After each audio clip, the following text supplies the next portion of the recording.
réaliser le dessert idéal pour les fous de chocolat comme moi, mais qui n'ont pas forcément le temps de cuisiner, la tarte au chocolat minute. Alors pour faire une tarte au chocolat minute, on va bien sûr utiliser une pâte sablée qu'on aura achetée dans le commerce. Tant qu'elles sont pur beurre, elles sont d'une qualité tout à fait raisonnable.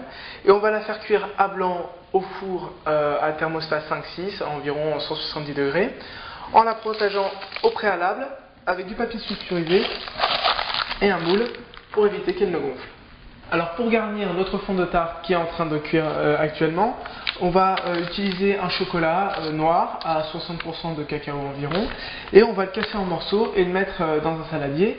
Donc pour le casser, on s'embête pas, on va juste le frapper contre le plan de travail, il sera réduit en morceaux automatiquement. Alors si des fois il reste quelques petits morceaux un peu récalcitrants, on peut finir de les casser très rapidement à la main, mais on n'a pas besoin de faire ça dans le détail. C'est juste le casser en petits morceaux pour que le chocolat puisse être fondu.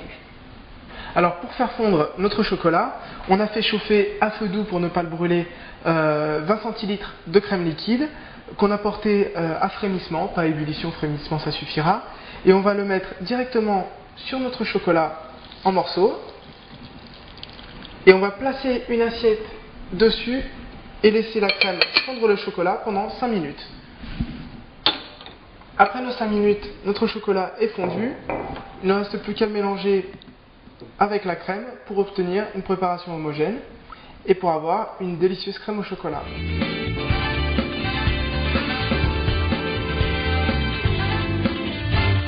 En supposant que vous ayez résisté à la tentation de manger la crème au chocolat nature directement, il ne vous reste plus qu'à la verser directement sur la pâte à tarte refroidie, et on laissera le tout refroidir à température ambiante et pas au réfrigérateur pour obtenir une tarte plus brillante et plus jolie.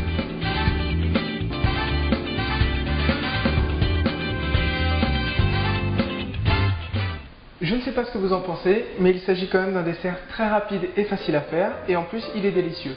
Alors vous pouvez choisir de le personnaliser en rajoutant quelques amandes effilées par-dessus ou en intercalant une fine couche de pois entre le chocolat et la pâte à tarte.